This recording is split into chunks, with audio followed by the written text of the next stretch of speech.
Hello, hello. Hey Darren, how's it going? Good. Good. Welcome. Let I me see you're on just. Jared's phone again. I am getting feedback and I'm not too sure why, which is unfortunate. Hmm. With audio. Check, check, check. How about now? Yeah, that's totally, totally getting feedback. Yeah, I can hear it on my end too. And how about now? Nope, good. Okay, hey, we fixed our feedback. Hey, everybody, welcome to Talk Recovery Radio. You're listening to us live on Vancouver Co-op Radio. Actually, not live on Co-op Radio. You're here in last week's show if you're on 100.5 FM. And obviously, for anyone that's new, due to COVID, we're no longer in the studio, and our shows are replayed a week behind schedule.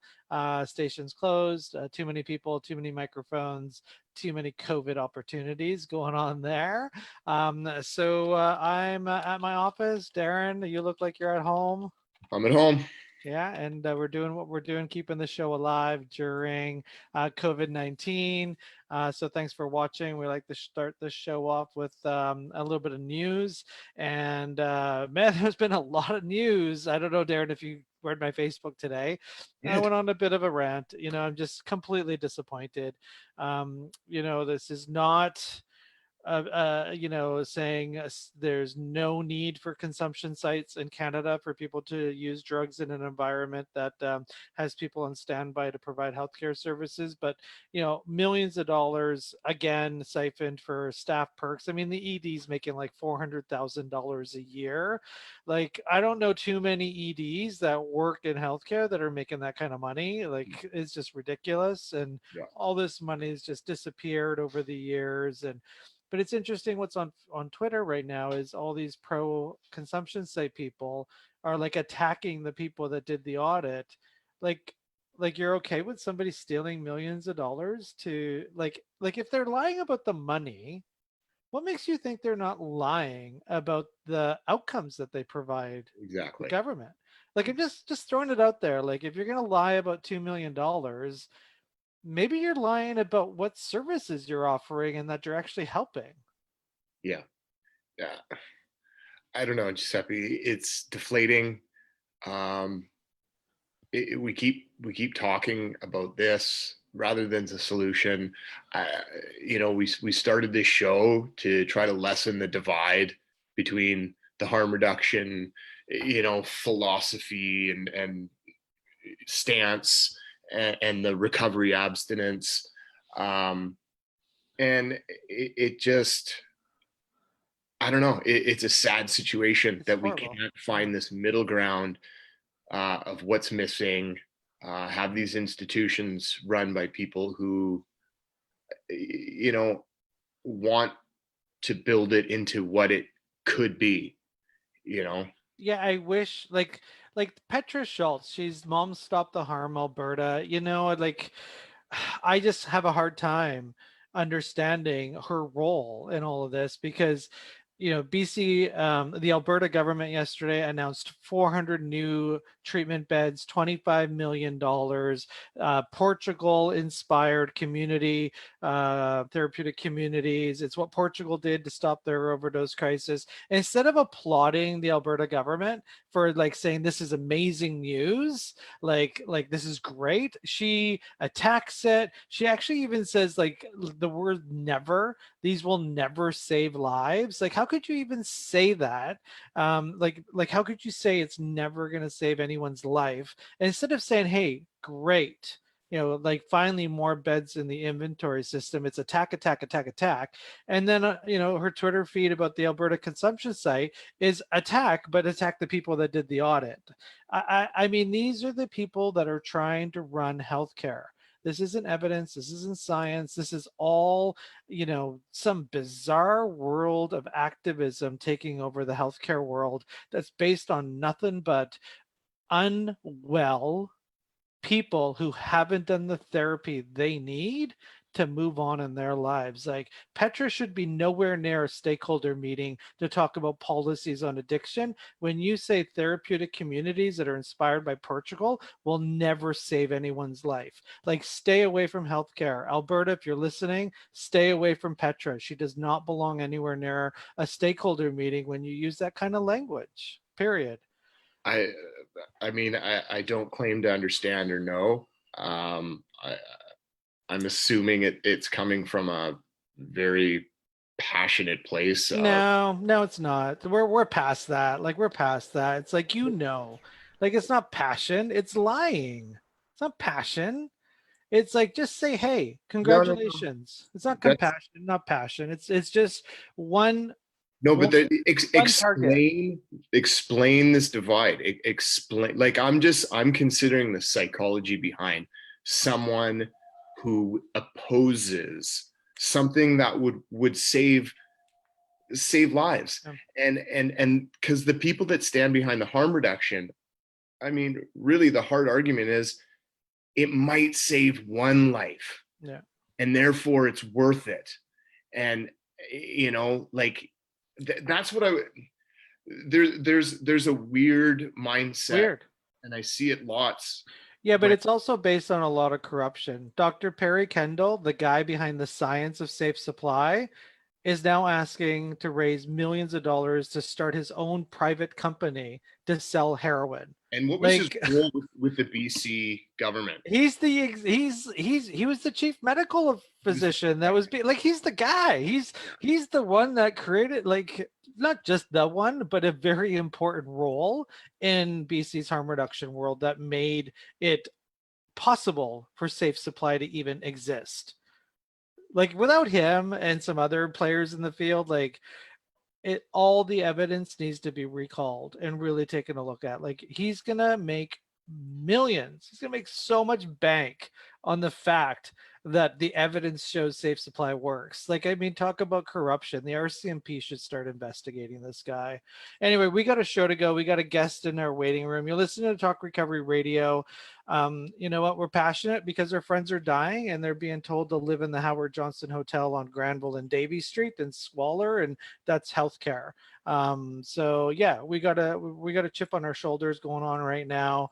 I hope people are listening, and we need to start making some noise about this because it's not okay. And we got an interesting guest on the show today. But if you're listening to us on the radio, we're coming to you live 100.5 FM, 1 week behind. If you're on Facebook, which you are right now, you're watching us live. All of our shows can be replayed at talkrecoveryradio.com. 6 years of shows. We fight for recovery on Talk Recovery Radio, and we also fight for harm reduction. Like we believe harm reduction needs to be around, but it needs to be healthcare, not based on non-healthcare issues. So I'm kind of amped up. I'm really looking forward to this guest, Darren. Who are we talking recovery with today? While I add her to the show. Yeah, today we're going to talk recovery with Suzanne Thistle.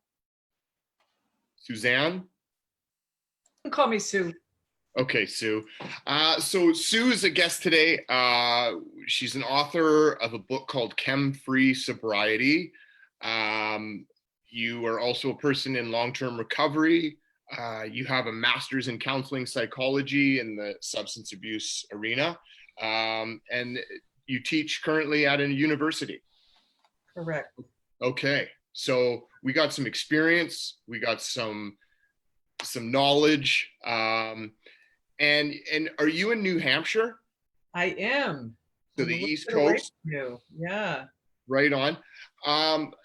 We were just talking about some of the systemic problems of healthcare where we're from in British Columbia, Canada. I'm a little bit curious.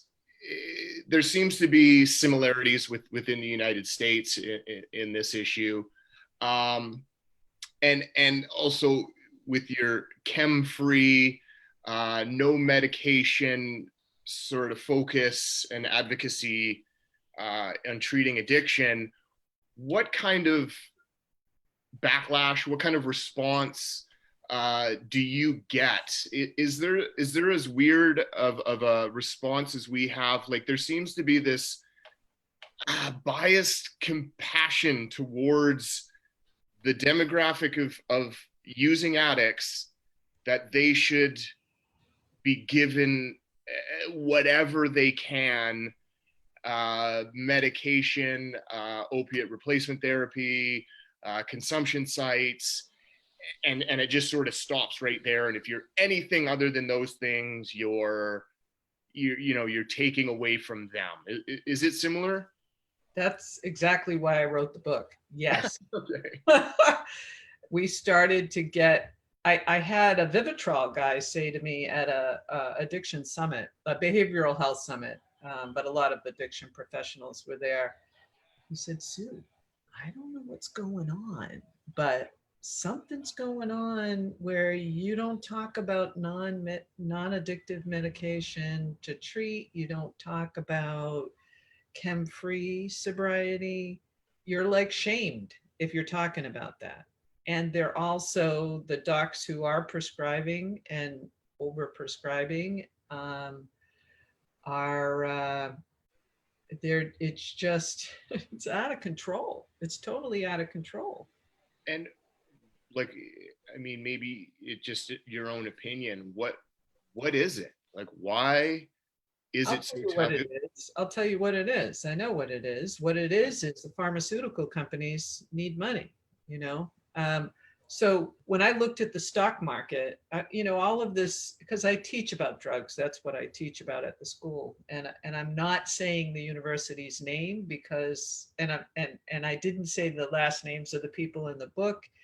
The only last name that's out there is mine, but because this book is controversial, which is bizarre, because if you think about it, we're much better off if we're sick. People make big money off of people that are sick, right? And if we can keep you medicated for life, which is what the goal is for opiate addicts, is to medicate them for life. I remember sitting, this was, I think it was like 2014, 15. I was sitting with a group of my staff, and we had a doctor visit, and I thought, well, this is great. He's a Suboxone doctor. He'll let us know a little bit about Suboxone, whatever. And many of us were in recovery and Chem-Free Sobriety recovery. And he said, this is a chronic illness. Many of the folks are going to be on this medication for life. And I was like, all of us were like, what?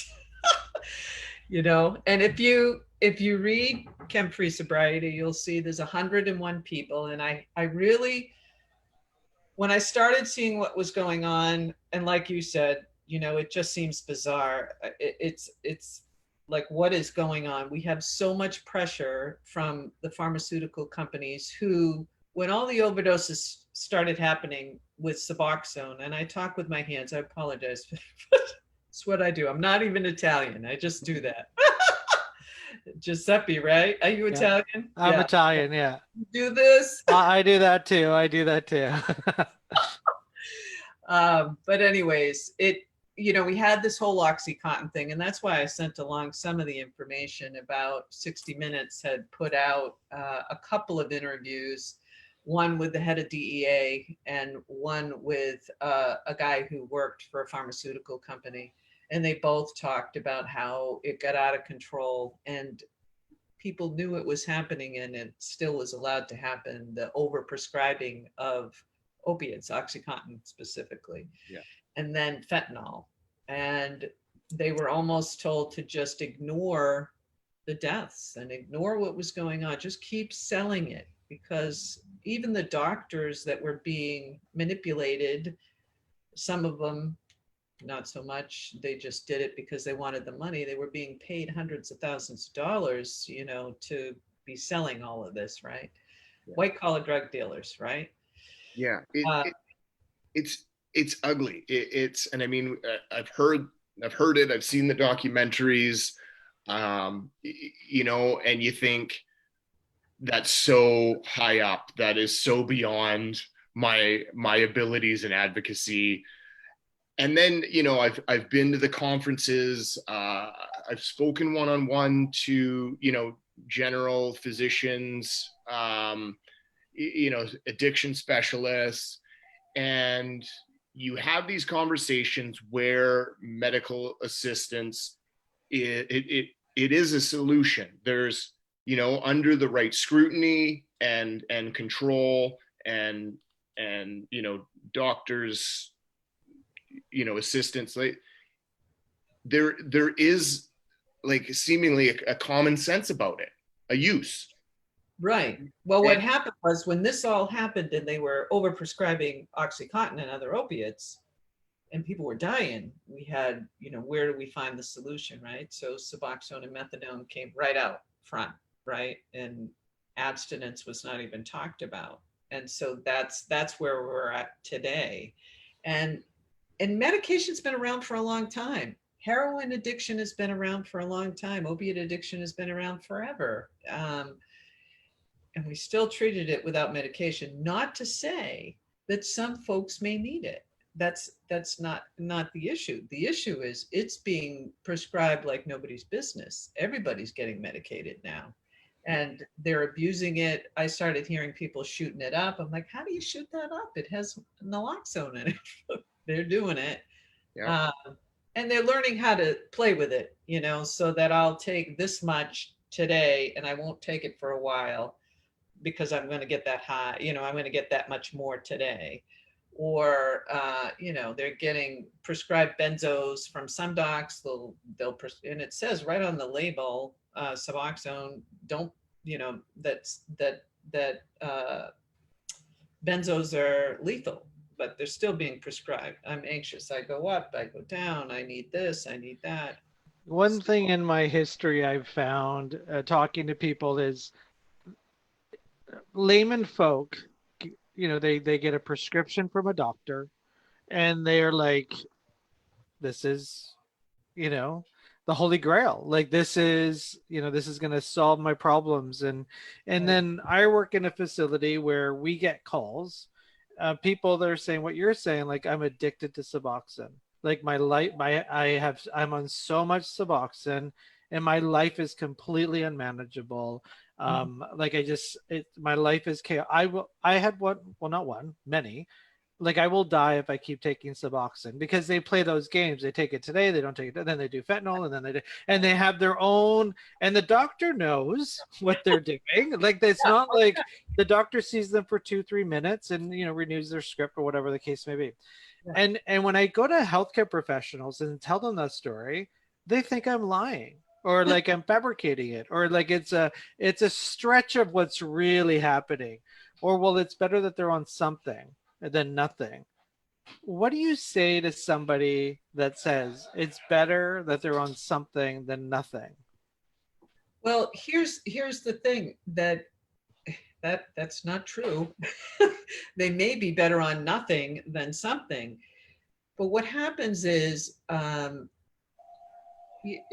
everybody's different, right? So I can say this, but it may fit for some but not others. But when we look at some of the folks, I was dealing with a lot of folks on Medicaid or no insurance, right? I don't know what you guys have up there. We have private insurance, either you have state insurance or private insurance. There's no like mass healthcare. So United States spends more money on healthcare and has the least, it's the least effective, but in any event, folks that are without insurance or Medicaid have a harder time. And we saw most of them, those are the ones that were dying because they couldn't get into treatment, or if they choose to not use medication, or even if they did, but if they choose to not, we need wraparound care. We need transportation, we need housing, we need employment, there's so many needs that it makes it difficult. And that's why they're medicating them too, is, well, they're better on medication, I don't know, because they can't feel their poverty and their destitute situation as much. Because one of the things that Suboxone or methadone does, it makes you so you can't feel, you're kind of numb, right? You don't go high, you don't go low, you're just, unless you use other drugs, then you can, you know, move around in that emotion uh, continuum. But yeah, And that's what recovery is helping individuals learn how to feel. I mean, everyone's like criticizing the recovery oriented systems of care, and it's just like like, why are you criticizing it? Why would you not be able to talk about a chem-free lifestyle when the substance is causing the unmanageability in your life? Like, let's remove the substance and put you in treatment, and treatment is learning how to live and learning how to feel and being okay with the ups and downs, and that isn't supported. It makes total sense when the one goal is profit. It makes total sense. So you have 101 interviews in this book. yes. And what happens with these 101s? Um like, is it their stories of recovery? What's Right. So I didn't want to copy the big book.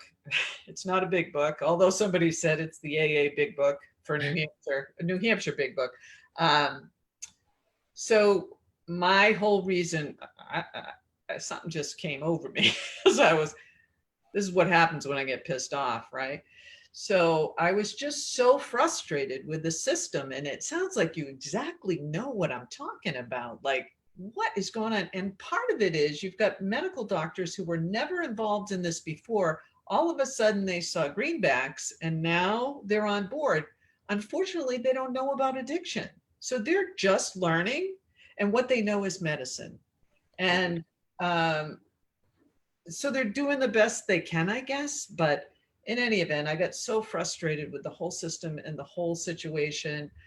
And I had just left a job, and I said to my husband, I said, "Are you going to be okay if I just do this?" And he's like, "Yes, I believe in you. Go." so so I spent a year. I drove around New Hampshire. I did not want to get, I had read enough research in my day that I knew that I couldn't just have a few people talking. I needed a whole bunch of people talking, because I'm sitting there going, I can't be the only one that thinks this way. And once I started talking about it, people were referring other people, and I was able to go all around the state. I met a lot of great people, and I didn't want to get just a certain section. So I went down to the bottom of New Hampshire, to the top of New Hampshire, on both sides, and right up the alley. And I asked them all the same questions. Um, I asked them to give a little bit of their story, which was difficult for them to put it into a small section. And what's really cool is they also give advice to people, or suggestions about how to stay sober. And there's books in there. There's golden nuggets of how they do it. And each one is different. Each one gives different information. Some of them give this, they give quite a bit of information. So some of it you might see repeated throughout, but there's just incredible information in there. And then I asked them about medication assisted treatment and their thoughts. There were a couple of old timers, there's from 1 year to 49 years of sobriety, and most with over 10 years. I wanted long-term sobriety to speak, because I kept seeing people at the podium with 1 or 2 years of sobriety telling people what it's like. And I'm like, whoa, there's so much more than that, And so they give information of what they think about medication assisted treatment. Many have no problem with the bridge, but most have a big problem with long term, because, we've all seen each one of those 101 represents maybe 1,000 more, out there that are just not living with medication, addictive medication. I didn't take anybody that was in chronic pain. That's a whole nother ball of wax. I didn't want to go there. So there are no chronic pain folks in there. Some of them have pain, but they just don't take addictive medication. And then I asked them to give suggestions on what do you want other people people struggling with addiction to know. And then I ask them about what do they want lawmakers to know. In the back of the book, there's every single one of them give their advice to lawmakers. What was some of that advice, if you could share? Sure, I'll share some with you. And I think you guys probably sound pretty like you know what you're talking about. So Well, a little bit, anyways. So most of them don't believe that the system we have is working with 28 days. And I think we all know that, right? 28 days. And I was on a radio show the other night, and the lady asked me, she goes, what is this 28 days? They go in, they come out, they go in, they come out. I said, yeah, I mean, that's what New Hampshire is working on that. But again, all of the money went to the top. It hasn't all got down here. You know, we put 9 million into the hospitals. And I'm like, what's going on here? If we gave 9 million to these folks that can't get into treatment, maybe we wouldn't have deaths. But anyways, what was I saying? I could go on and on and on. Some of the advice to the lawmakers. Oh, thank you. Yeah. So long-term treatment. There's a large percentage of them that want to see longer term treatment, not just this 28 days or go in for detox and come back out. Right. Yeah. So, I mean, here in BC, it is turning into an all medication to treat this. We were talking at the top of the show. One of the high doctors is now privately building the business for safe heroin, and detoxes are Suboxone. Some treatment centers, like, you have to remain on that medication. There's no taking you off for you to abide by their treatment standards. It's ugly. We're losing all focus on the true potential and solution to this problem, and having that as an option for the individual. And it saddens me. And every time we talk about topics like this, there's the opposition.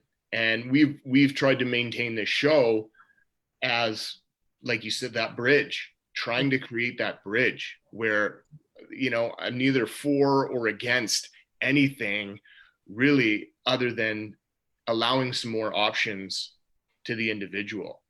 Right. And do you think that that's, those of us that are free for, abstinence, let's call it that,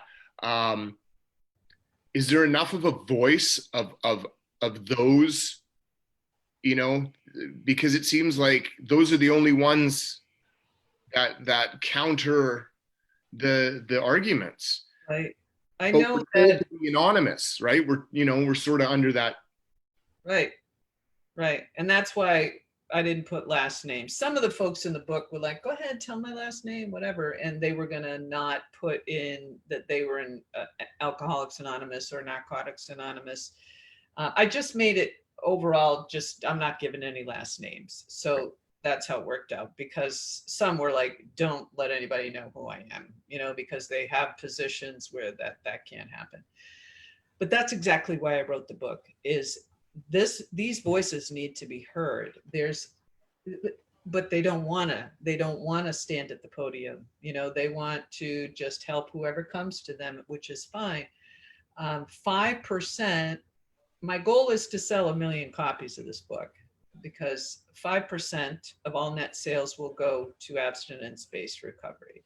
What I have found is I'm not seeing that the government, local and federal, is doing enough to make faith-based, abstinence-based programs work. And the money's not going to the folks on the street. It's really getting lost up here. That's where I saw most of the money go. I mean, it's insane.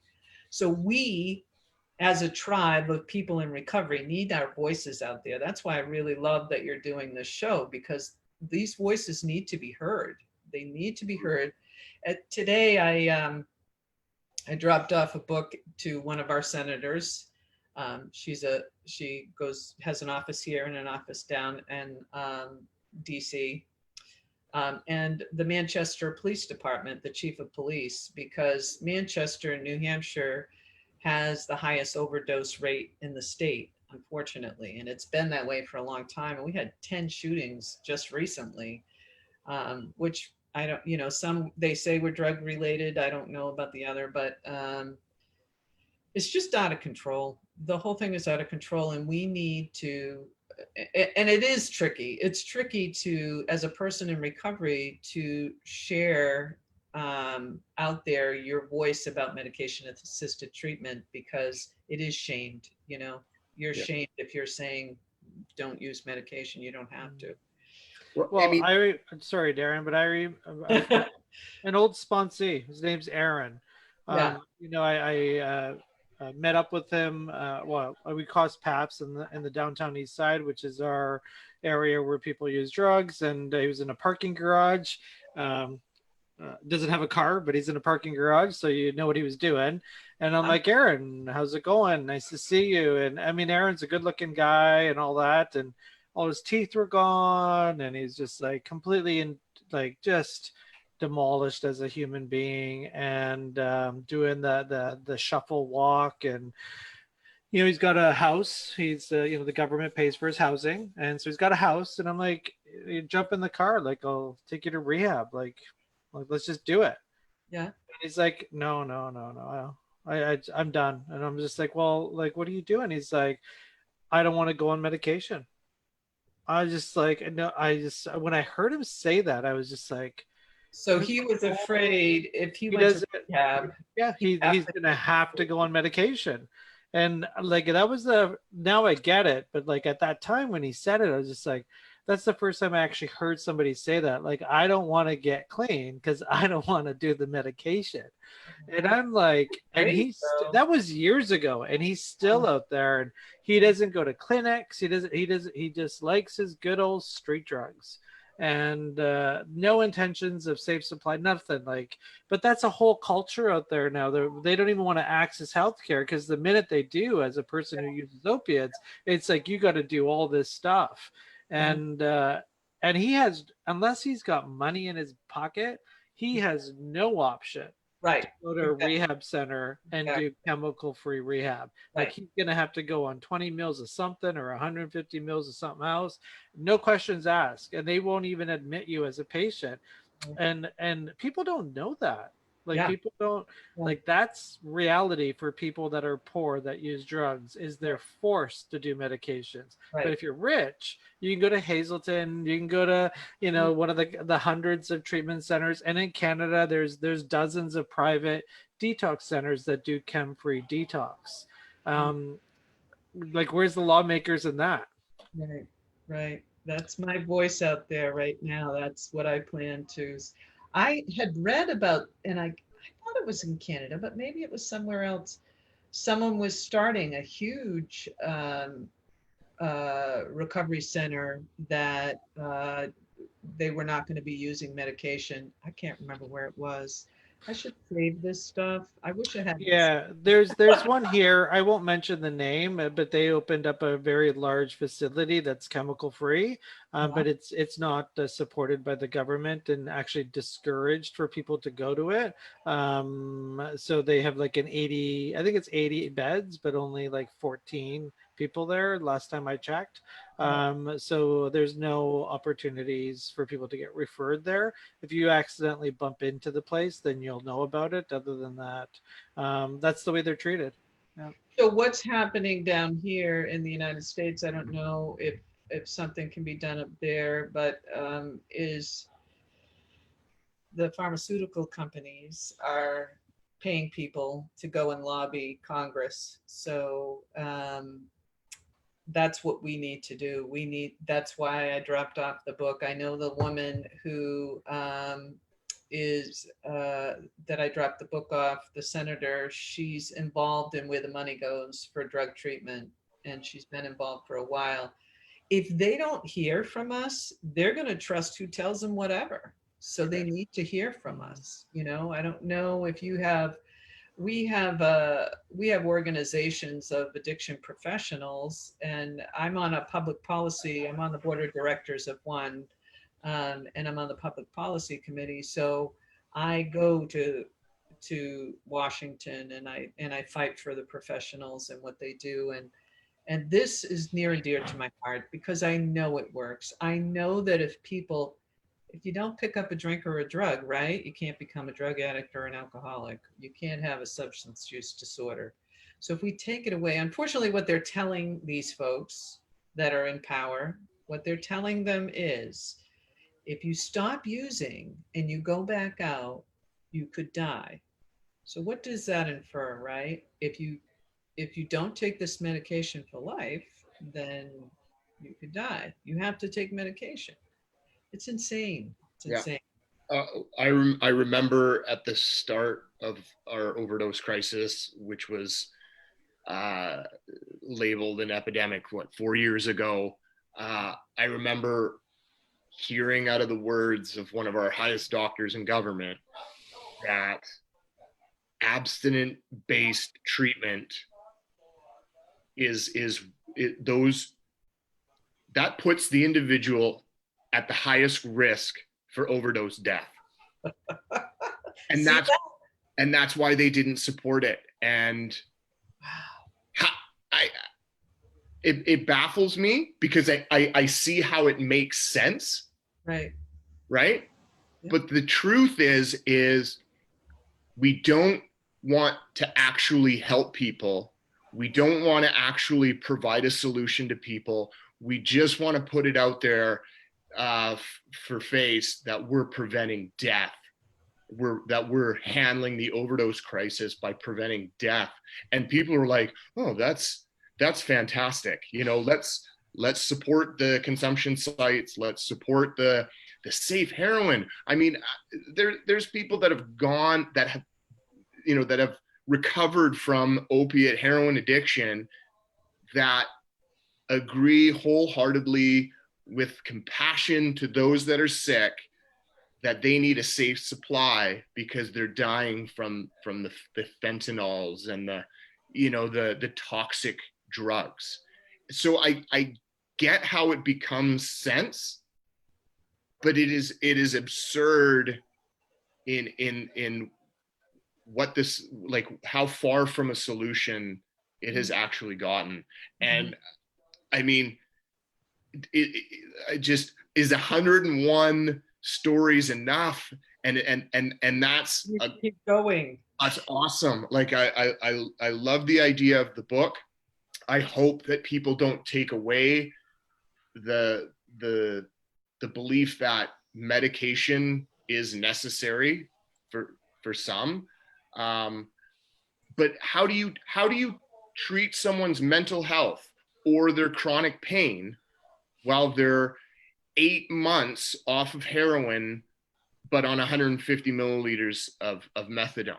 How does any professional doctor able to treat that secondary thing that could require, prescription medication and some more help? And that's the sad problem that people don't think about.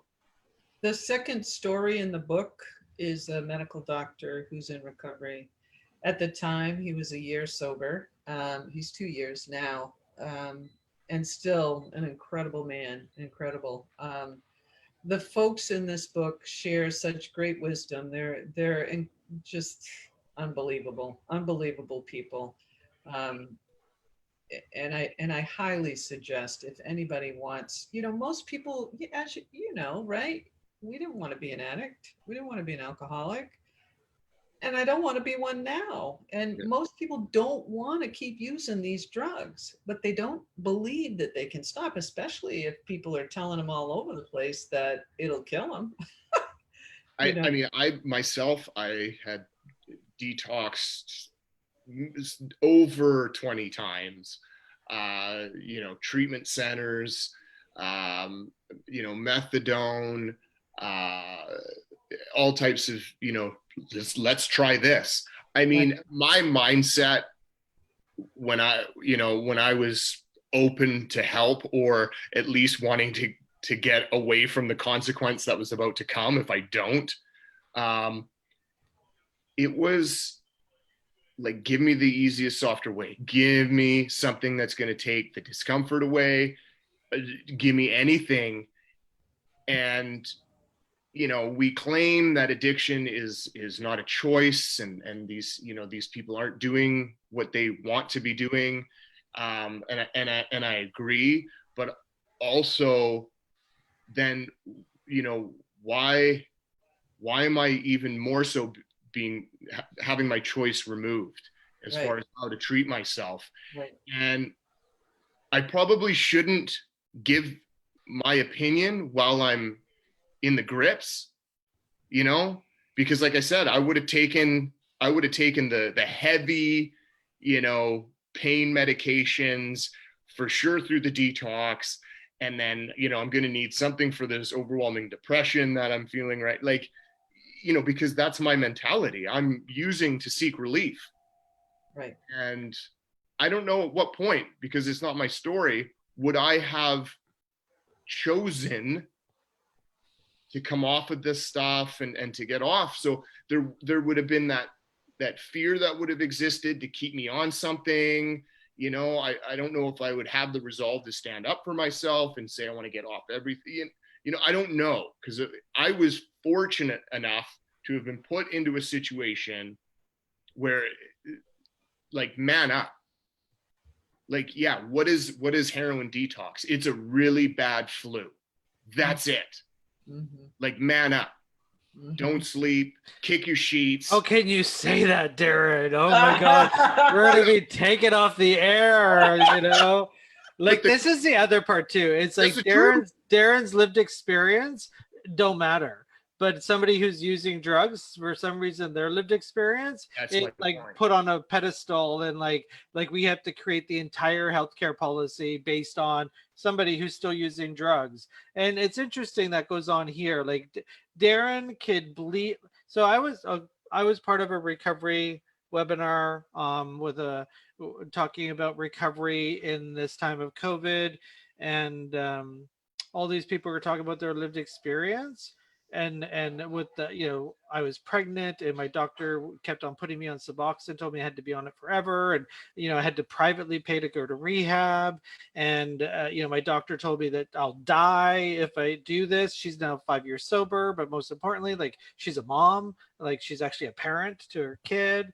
And that story's told it, and nobody gave a shit. Nobody commented. Nobody raised a red flag. Like, what do you mean you had to pay to go to treatment? What do you mean your doctor told you that this is what you need to be on? Like nobody gave a shit. But then we got all these emails because we weren't supportive enough of people's lived experience that use drugs. And I'm like, so you don't care about this single mom's experience. Like, don't you want to know who her doctor was? Don't you want to know what clinic she went to? Don't you want to take away the license of the bitch doctor that gave her so much Suboxone that she almost lost her kid? No, nobody cares about that story. They care about why we're not saying methadone and Suboxone is the best thing that's come since sliced bread. Is that going on in New Hampshire too? So what they say is it's the gold standard. And so in my book, I say the real gold standard is Chem-Free Sobriety.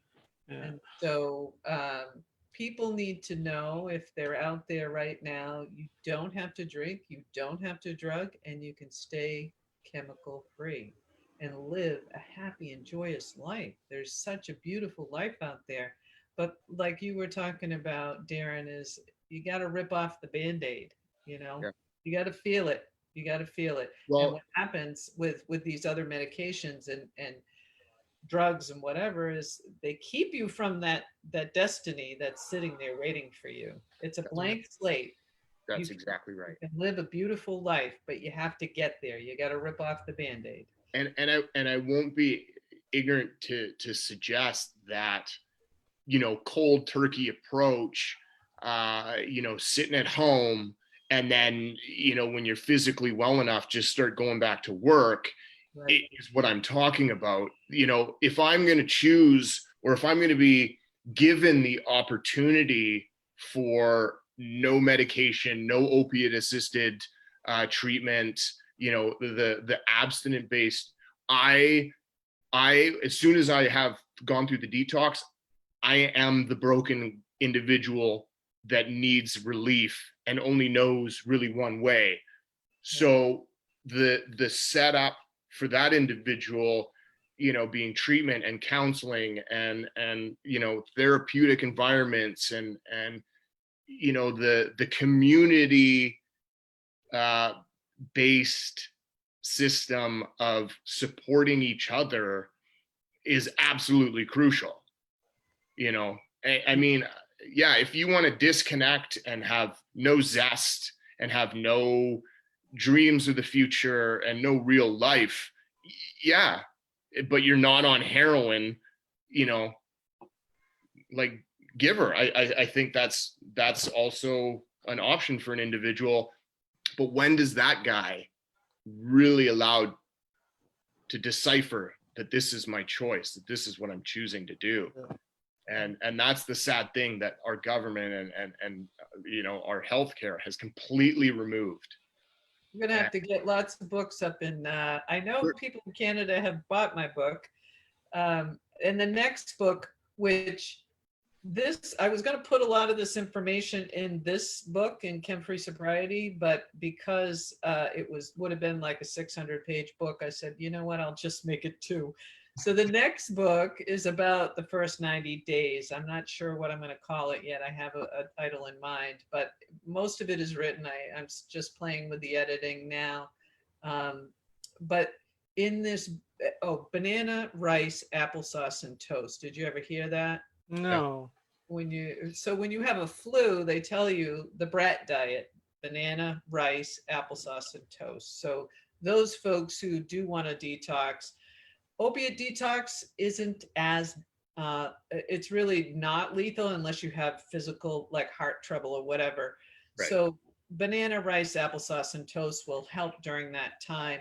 Really, if you think about it, people who first get sober, most of the time they're not eating right. So even if they can take a green drink every day, get some exercise, drink a lot of water, because you're going to be having diarrhea most likely.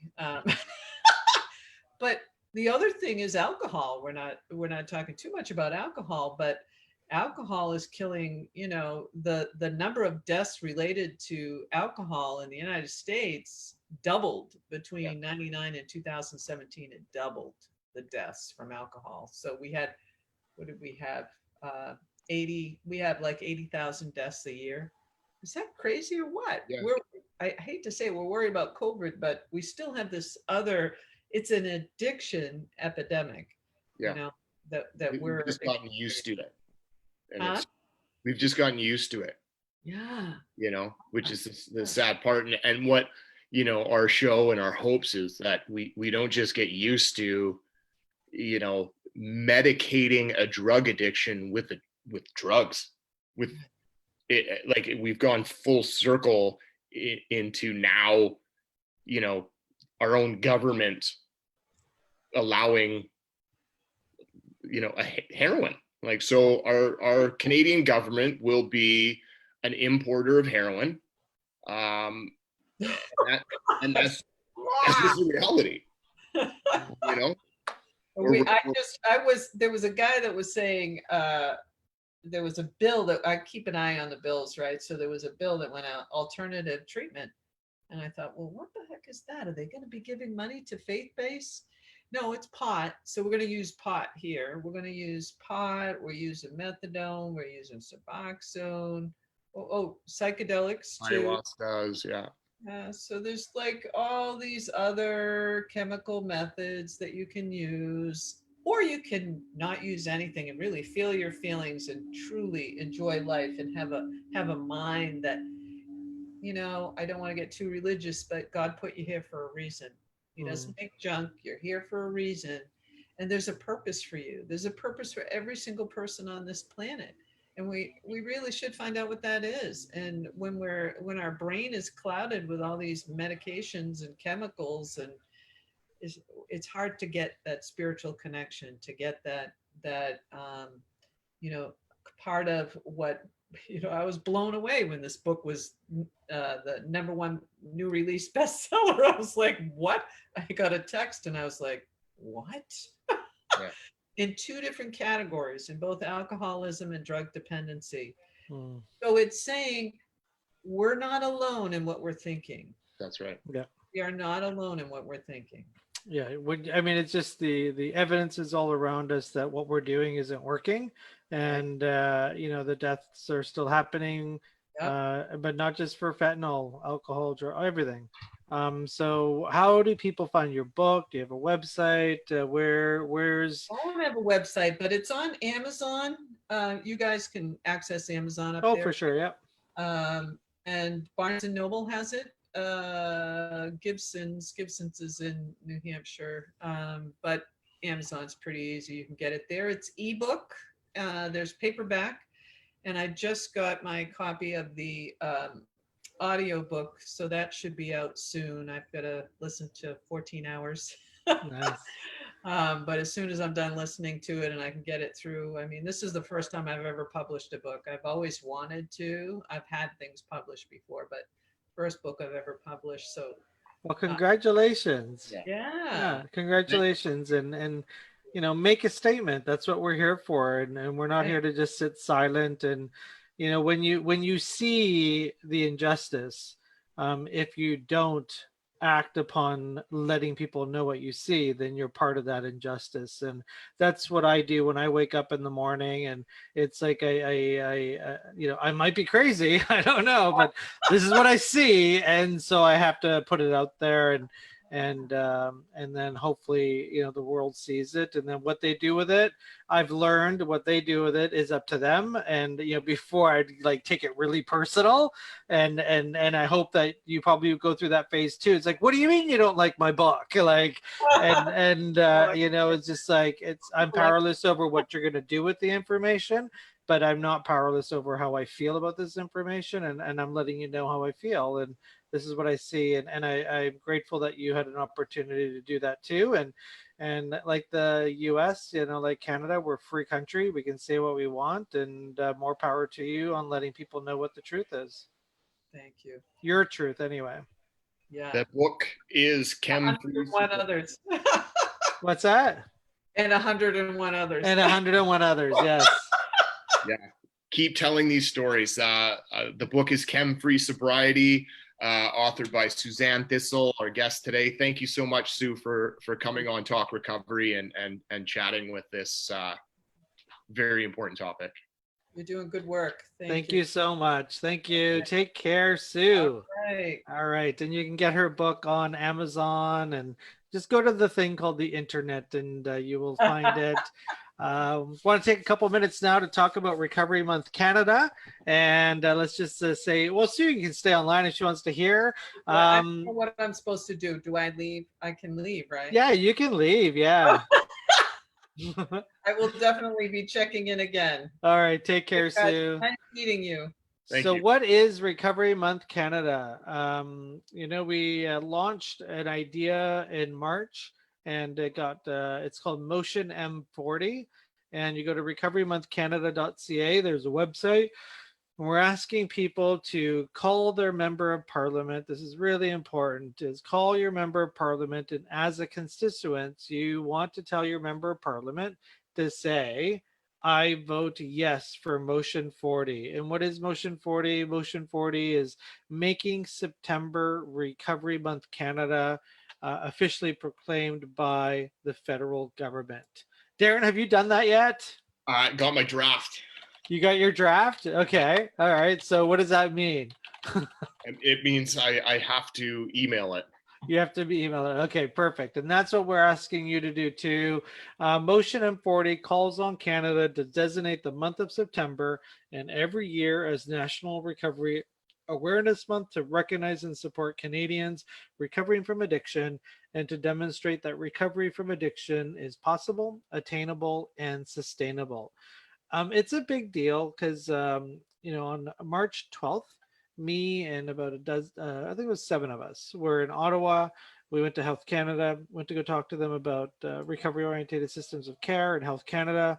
Health Canada holds the purse to a lot of federal money grants. And we were noticing 100% of all the grants were going to harm reduction. And it's great that money's going to harm reduction, but we're like, hey, like any recovery oriented systems of care are going to get any money. And they literally told us, if you the federal government's mandate, the liberal government's mandate is harm reduction. There is no money for recovery oriented systems of care. And if you want to change that, you need to get parliamentarian support. And we're like, what the F? And so we came back, and with the help of MP Peter Julian, who's the MP for my riding, drafted this motion and put it in the House, and now we need to get yeses. And it's kind of like what happened with Pride. Nobody thought Pride Month was needed. Like what for? That's your own personal business, Pride. And now we have a Pride Month. But what that's opened up is it's given it this optic that this is something. It's like it's real, it's tangible, and just changes the dialogue where recovery is given a national platform, and the idea that you can recover, it can get talked about more, and hopefully that transcends into better health comes for Canadians. Yeah, fingers crossed. I mean, the funny thing is they might say no. Like just like I've called lots of MP. I have a list of every MP in the country, and like some of them need to think about it. Like Yeah. Like need to think about it. You know, what do you have to think about? Like, I don't get what you have to think about. And like it's a really bizarre, touchy subject. And like we talk about recovery from COVID on a daily basis. Think about that. We talk about recovery from COVID on a daily basis. When's the last time you ever heard the government talk about recovery from addiction? Think about it. When? Isn't that bizarre? Like never. Like you don't hear it. You don't hear the recovery rates from, 170 people died last month in BC alone. How many recovered? Does anybody know? Well, why don't you know? Would you want to track that? And our entrusted Dr. Bonnie Henry. Oh, she's a quack. Like, I'm sorry. Like, go wear your funny shoes and all that kind of stuff. It was such a slap in the face when was it May was the highest overdose ever. Yep. And it was like, oh, we better put something out. And so she put out like a little short, like 45-second video about having compassion for those in addiction because it's not their choice, and that's it. Yeah, that's it. No emergency funding, no like, hey, we got a serious issue here. No, she's just letting people use drugs in hotel rooms with I remember using drugs in the very hotel that they're housing the users in right now, and like putting Kleenex in the peephole because I was so paranoid there were people on the other side. Like, I feel so sad for the people at the Howard Johnson at Davie and Granville, or whatever the hotel's called now. Like, can you imagine the torture going on in there? Like, I remember using in that hotel. It was I had money, I had drugs, I had pretty good drugs, and I just remember the torture of like being in psychosis in that hotel. Can you imagine knowing that this is all you got for the rest of your life, this little hotel room? Like, it's just torture, and she's just proud of it. Like, she's proud of it. Dr. Bonnie Henry's proud of that. Your sisters and daughters are sitting in those hotel rooms in psychosis, and Dr. Bonnie Henry's proud of it. And yeah, I mean, well, people will be upset, but yeah, I don't know. We'll see. Anyway, Talk Recovery Radio comes to you live every Thursday.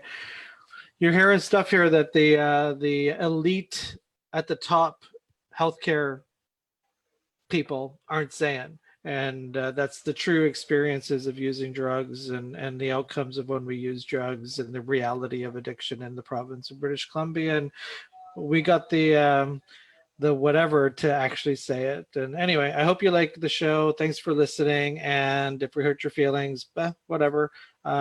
It's a crazy world out there, and somebody's got to say what we say. And I like that idea, Chem-Free Sobriety. Darren, thanks for being a co-hosting today and still being my friend. And hey, We'll see you next Thursday at noon on Co-op Radio or on our Facebook page.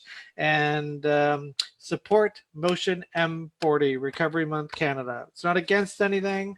It's simply a motion that's for recovery. Ain't no harm in that. recoverymonthcanada.ca. Thanks, everybody. Bye, Darren. See you, buddy. Take care.